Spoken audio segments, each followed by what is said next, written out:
What's going on, kinfolk? Today's video is gonna be something very simple, but I'm gonna pretty much walk you guys through what's on my iPhone.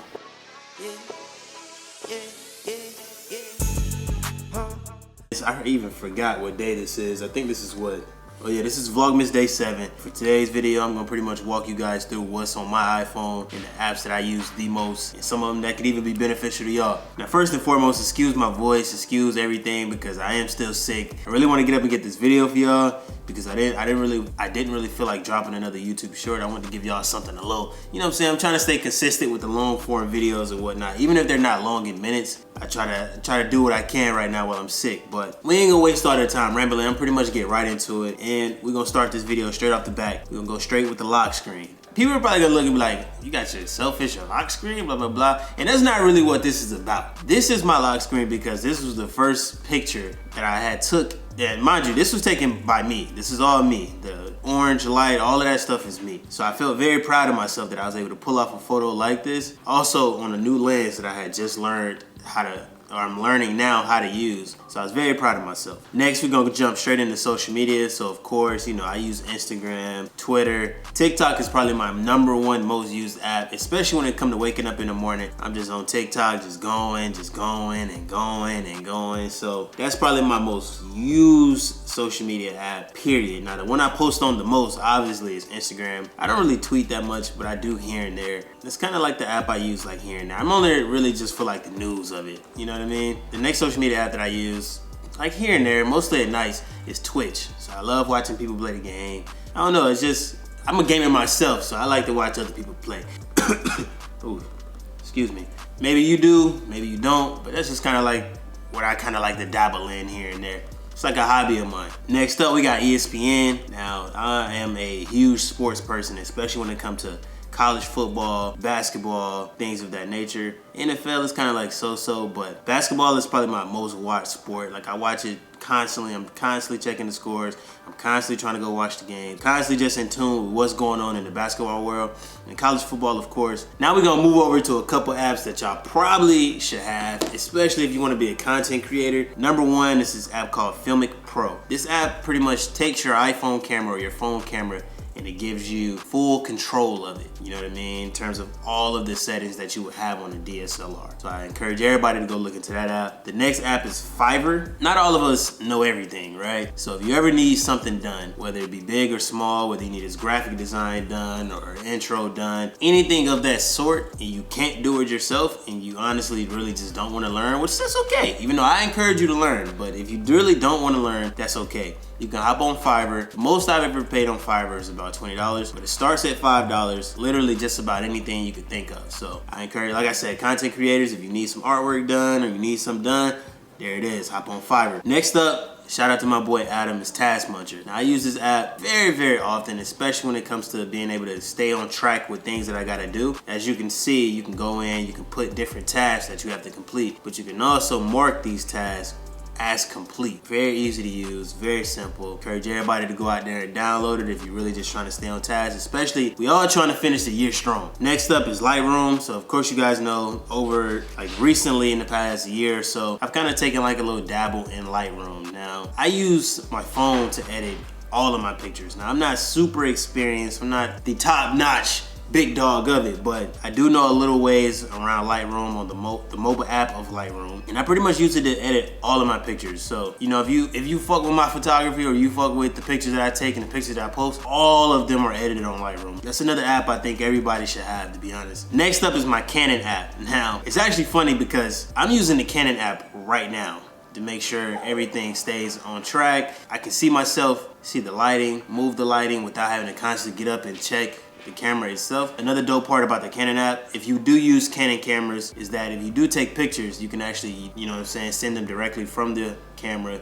to your phone, all through the app. Very simple, very fast. Unless you're shooting in RAW, then it's gonna take a little minute. But if you're shooting in JPEG, which I do not recommend, but if you are, it's a lot quicker process. Encourage everybody to go out there and give it a try. Now, another app, you know what I'm saying, that I use is Sign Now. So for those quick documents that I need to get turned around pretty fast, get a quick signature on it after being reviewed, I use Sign Now. It's just very simple. It's really self-explanatory, very easy to use. Throw a quick signature on there, send it right back over, email it, cool. Of course, Delta. I think everybody should have some kind of rewards account with whatever airline they fly the most. I feel like you're doing yourself a disservice not having it. Plus it's free to have, so it's like you're really not hurting anything by having it. I just think as you accumulate those points, it just kind of works out in the long run. Now food, travel, of course, you know what I'm saying? I use Uber Eats, DoorDash, Instacart, all of that stuff, especially like nowadays when I'm just not really feeling the best. DoorDash is my best friend. If I want to cook, Instacart is my best friend. The bad part about these apps, they're very easy to get addicted to.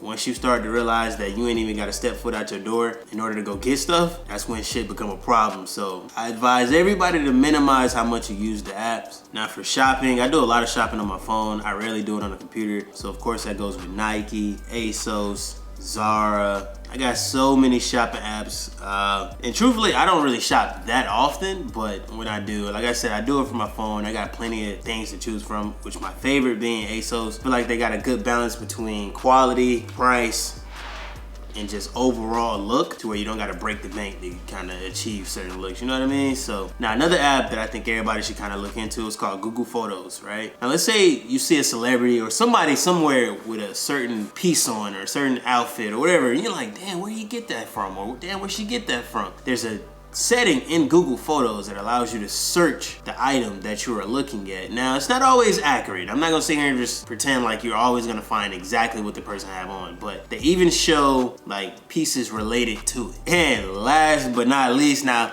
people are gonna think I'm crazy, but one of the things that I do most on my phone when I try to limit my social media time, like some people, like some of us just really have, okay, it's an addiction kind of, where we just have to have our phone in our hands, right? In having our phone in our hands, this is when we start to go to the TikTok and the Instagram and the Twitter and all of that stuff, right? I try to limit how much I consume of social media because some of that shit can get toxic. I got a bunch of games. Like, I got a ton of games on my phone. I mean, from Among Us to Count and Bounce to Dinner Dad. I mean, I got a ton of games. Like, listen to me, a ton of games. I got more games than any other kind of apps on my phone. I got more games than social media. I got more games than productivity apps. I got more games than anything, and I don't delete them. I think games on phones are great, especially when you're traveling or if you're in an Uber or if you're on a plane. It just gives you I got a variety of options that I can just jump onto, occupy my time, just kind of chill for a minute, just kind of just get lost a little bit, you know what I mean? So again, I got a ton of games, a ton. So here's the last thing I kind of want to put you guys onto. So if you are a content creator, you have some friends, and you guys have